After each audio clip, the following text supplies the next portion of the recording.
அம்மா அப்பா தமையனோட எல்லாருமே சேர்ந்து இந்த இடத்துல இந்த காட்சி தரத்துக்கு வந்துருக்கணும்.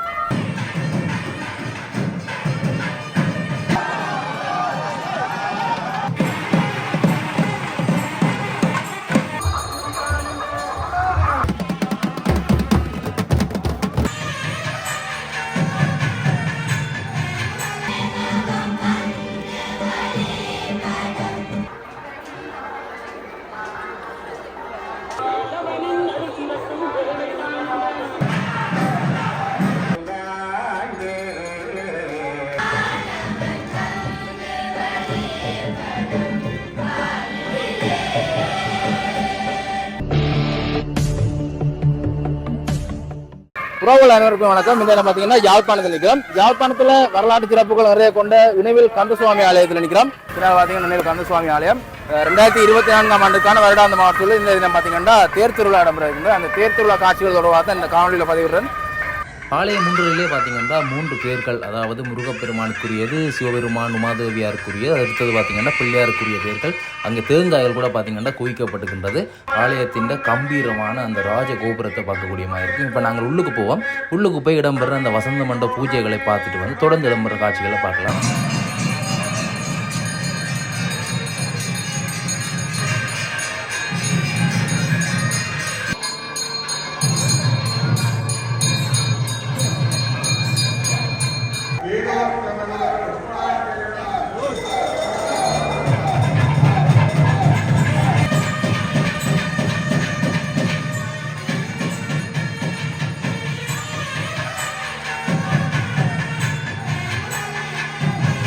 அங்கே தீபாராதனைகள்லாம் இடம்பெற்று பார்த்தீங்கன்னா இப்போ சுவாமிகள் உள்வீதி விளம்பரத்துக்கு ஆயத்தமாக முதல்ல பார்த்தீங்கன்னா பிள்ளையார், அதனைத் தொடர்ந்து பார்த்தீங்கன்னா அடுத்ததாக சிவபெருமான் உமாதேவியார். இங்கே பார்த்தீங்கன்னா குடும்ப சகிதமாக வந்து முருகப்பெருமான் திருவீதி வந்து அதனைத் தொடர்ந்து தேரிலை வந்து காட்சிதாரத்துக்கு இருக்கிறார்.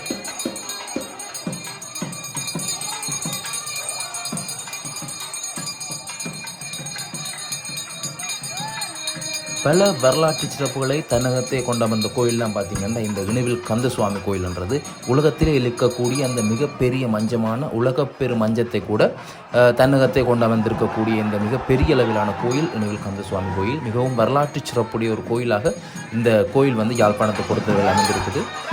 முருகன் என்றாலே அழகன் என்று சொல்வார்கள். அப்படி பார்த்தீங்கன்னா இங்கே ஆறுமுக சுவாமி மிகவும் அழகான ஒரு தோற்றத்தில் அருகில் வள்ளி தெய்வானை சமேதராக பார்த்தீங்கன்னா இப்போ வலம் வந்து கொண்டிருக்கிற நேரம் தாள வாத்தியங்கள், மீள வாத்தியங்கள், மிருதங்கள், நாதங்கள், கச்சேரிகள் எல்லாம் முழங்க பார்த்தீங்கன்னா இப்போ உள்வீதி வலம் வந்து கொண்டிருக்கிற காட்சியை பார்க்க இருக்கும்.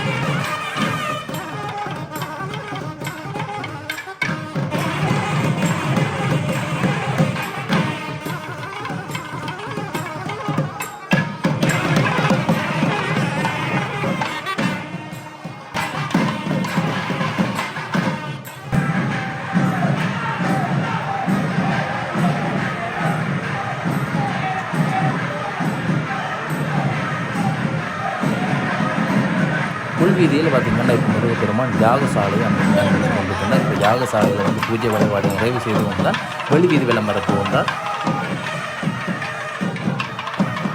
இப்போ பார்த்திங்கன்னா யாகசாலை பூஜைகளை நிறைவடைந்து கொண்டு இப்போ பார்த்திங்கன்னா வெளியாள சுவாமிகள் வருகின்ற நேரம் முருகப்பெருமான் சிவபெருமான் என்ன பார்த்திங்கன்னா அப்படியே ஒவ்வொரு தடவை வந்து இப்போ வெளியால் வந்து வந்திங்கன்னா தொடர்ந்து முருகப்பெருமான் வந்து அருட்காட்சி தரப்போகிறார், வெளியால் வரப்போகின்றார்.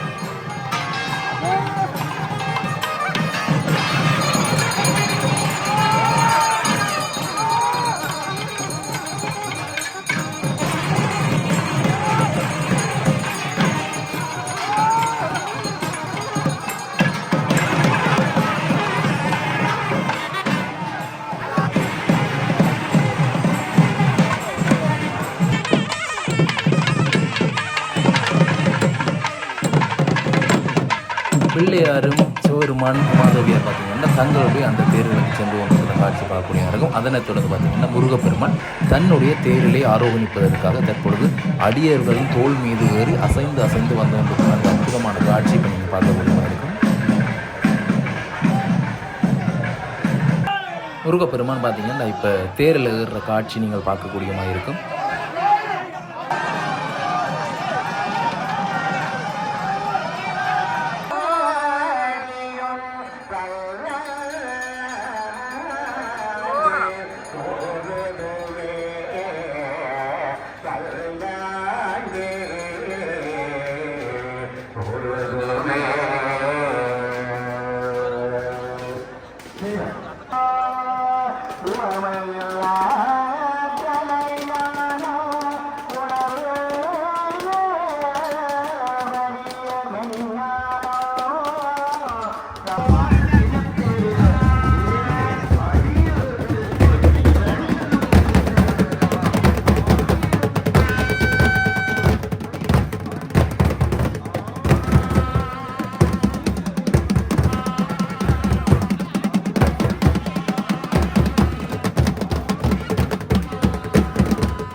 முருகப்பெருமான் தேரில் இருந்து பார்த்தீங்கன்னா காவடிகள் வந்து வர ஆரம்பிக்கின்றது.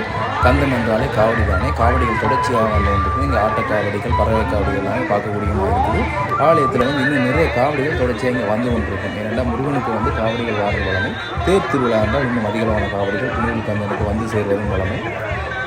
அங்கே பார்த்திங்கன்னா விநாயகருக்கான தேர் வந்து அசைய ஆரம்பித்து விட்டது. முன்னுக்கு பிள்ளையாருடைய தேர் வந்து முன்னுக்கு செல்ல கொண்டிருக்கின்றது. அதனைத் தொடர்ந்து பார்த்திங்கன்னா அம்மா அப்பா, அதாவது சிவபெருமான் உமாதேவியாருடைய அந்த தேர் பார்த்திங்கன்னா இப்போ அசைய ஆரம்பிக்கிட்டது. இனித்தான் பார்த்திங்கன்னா இன்றைய நாயகன், அதாவது இனிவில் கந்தசுவாமியினுடைய அந்த மிகப்பெரிய தேர் வந்து ஆரம்பமாக போன்ற பாருங்கள், நீங்கள் பார்க்கக்கூடியமாக இருக்கும் அந்த தேர் அசைந்து வருகின்ற காட்சி.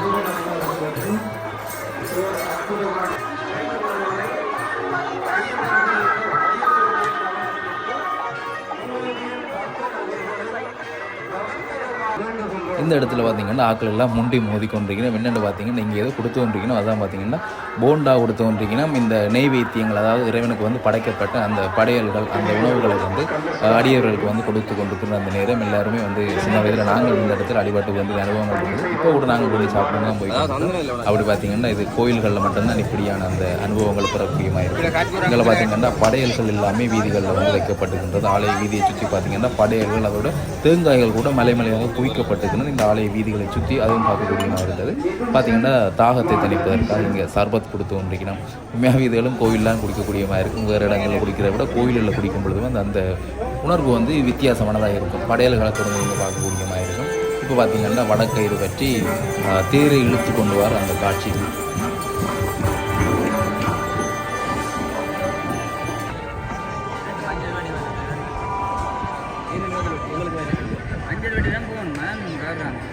செலவு காசு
யாழ்ப்பாணத்தில் இணுவில் என்றாலே பார்த்திங்கன்னா கலைகளுக்கு குறைவில்லாத ஒரு ஊர். இந்த இடத்துல பார்த்திங்கன்னா தேர் வந்து வீதியை வலம் வந்து கொண்டிருக்கும் பொழுது உள்ளுக்கு பார்த்திங்கன்னா பஜனை நிகழ்வு, அதாவது பாடல்களை பாட நிகழ்வு இடம்பெறுகின்றது.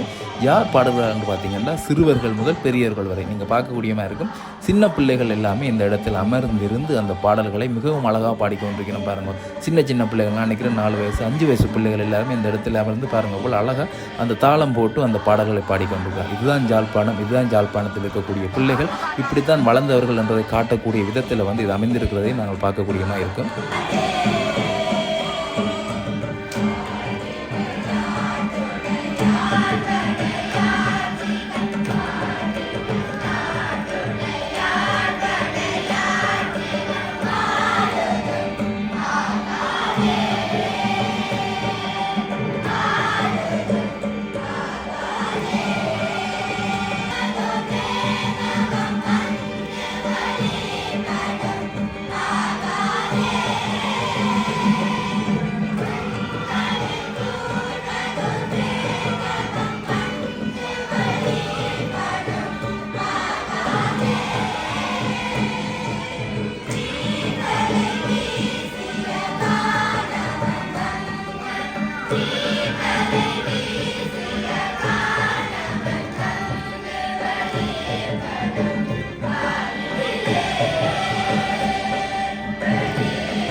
காணொலியை பார்வையிட்டு உங்கள் அனைவருக்குமே நன்றி. காணொலி தொடர்பான கருத்துக்களை தவறாத கமெண்ட் பாக்ஸில் தெரிவிங்கோ. மற்றும் ஒரு காணொலியில் உங்களை சந்திக்கின்றேன். நன்றி, வணக்கம்.